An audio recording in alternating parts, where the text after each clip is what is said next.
تو یہ چیز آپ کی معلومات میں ہونا چاہیے کہ کن دو الفاظ کے درمیان ہم زیر پڑھیں گے اور ہم زیر کہاں پر لکھیں گے اور ہم پڑھنے میں کہاں پر زیر پڑھیں گے۔ ویسے میں نے آپ کو پہلے سبق سے لے کر 20ویں سبق تک ہر وہ ضروری باتیں بتا دی جو کہ اردو پڑھنے میں ضروری ہے۔ ایک بھی نقطہ ایسا نہیں چھوڑا میں نے اردو میں جو کہ اردو کے لیے ضروری تھا اور میں نے آپ کو پہلے سبق سے لے کر 20ویں سبق کے درمیان آپ کو نہیں بتایا ہو۔ اگر آپ نے پہلے سبق سے لے کر 20ویں سبق تک آپ نے اگر مکمل ہر ایک ویڈیو کو غور سے دیکھا ہو اور ہر ایک سبق کو غور سے سنا ہو تو مجھے پوری امید ہے کہ آپ کو اردو پڑھنا آ گیا ہوگا اور آپ اردو کا ہر ایک قاعدہ جانتے ہیں۔ اگر آپ نے سبھی سبق کو پورے نہیں دیکھے ہیں تو آپ پہلے سبق سے لے کر 20ویں سبق تک مکمل دیکھ لیجئے۔ مجھے پوری امید ہے کہ آپ کو اردو کا ہر ایک نقطہ اس دوران سمجھ میں آ جائے گا۔ اور اب میں آپ کو یہ مشورہ دیتا ہوں کہ اگر آپ کے پاس اردو کی کوئی سی کتاب ہے تو اس کتاب کا آپ ایک صفحہ پڑھنے کی کوشش کیجئے۔ مجھے امید ہے کہ آپ وہ صفحہ پورا پڑھ پائیں گے، کیونکہ میں نے آپ کو ہر ایک لفظ کو اچھی طریقے سے سمجھایا ہے کہ آدھے حروف کو کس طریقے سے پڑھتے ہیں۔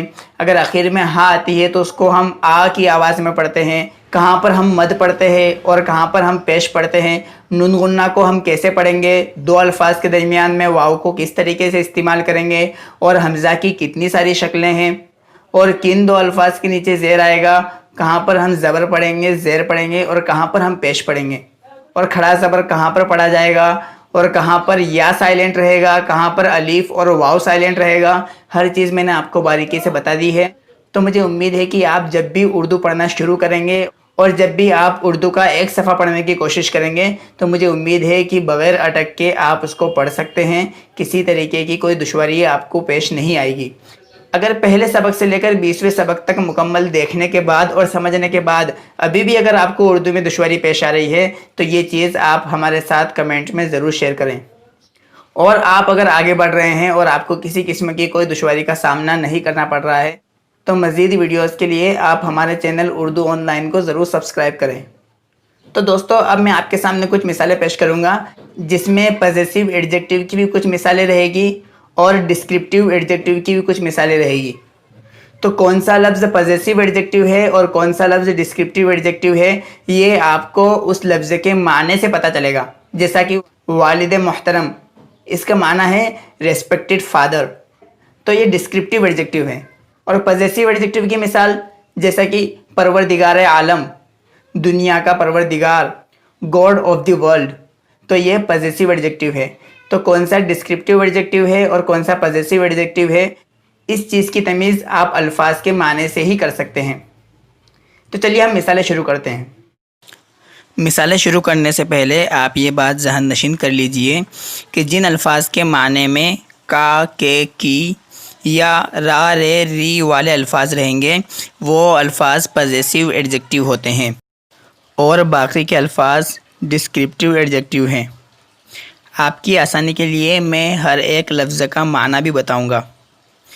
تو چلیے ہم مثالیں شروع کرتے ہیں۔ پوزیسیو ایڈجیکٹیو کی مثالیں: آداب گفتگو، گفتگو کے آداب، روز قیامت، قیامت کا دن، حافظ قرآن، قرآن کا حافظ، عالم دین، دین کا عالم، مالک دو جہاں، دو جہانوں کا مالک، رحمت الہی، خدا کی رحمت، نماز فجر، فجر کی نماز، نماز مغرب، مغرب کی نماز، یوم وفات، موت کا دن، رسول خدا، خدا کے رسول، لائق اعتبار، یقین کے لائق، راہ حق، سچائی کا راستہ، نور ہدایت، ہدایت کا نور، خالق کائنات، دنیا کا پیدا کرنے والا، نور خدا، خدا کا نور، جان من، میری جان، جنگ بدر، بدر کی جنگ، میدان کربلا، کربلا کا میدان، قابل قبول، قبول کرنے کے قابل، شریک حیات، زندگی کا ساتھی، دعوت اسلام، اسلام کی دعوت۔ ڈسکرپٹیو ایڈجیکٹیو کی مثالیں: حجر اسود، کالا پتھر، درود پاک، پاک درود. نیت بد بد نیت بری نیت. عادت نیک نیک عادت. نعت پاک پاک نعت.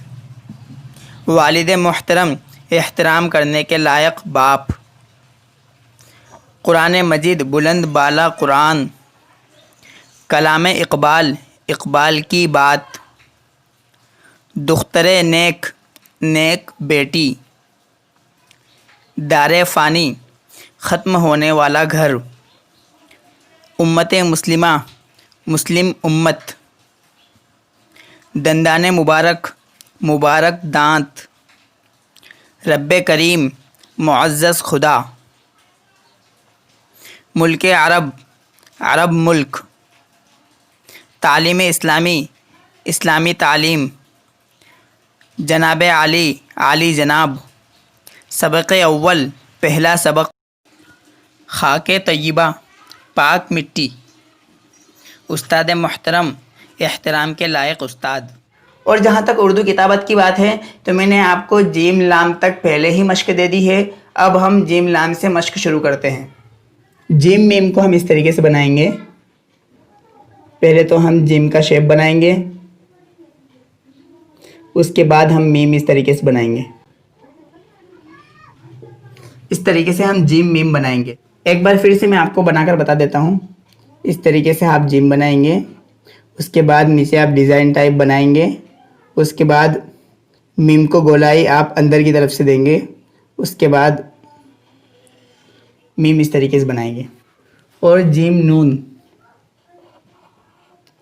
پہلے ہم جیم کا شیپ بنائیں گے, اس کے بعد پورا نون بنائیں گے.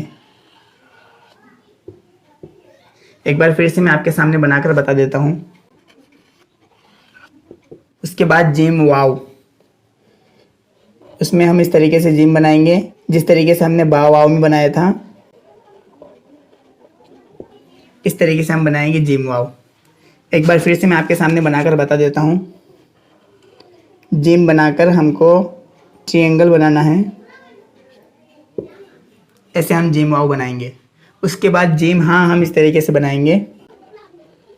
پہلے ہم جیم کا شیپ بنائیں گے, اس کے بعد ہم اس طریقے سے ڈیزائن دیں گے. اس کے بعد جیم لام الف, ہم پہلے جیم بنائیں گے, اس کے بعد ہم لام الف اس طریقے سے بنائیں گے. یہی چیز میں آپ کو کاپی میں بھی لکھ کر بتا دیتا ہوں آپ کی آسانی کے لیے.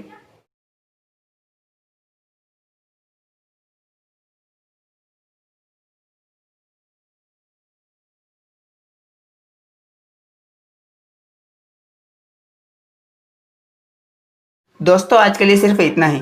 انشاءاللہ ملتے ہیں نیکسٹ ویڈیو میں. اللہ حافظ.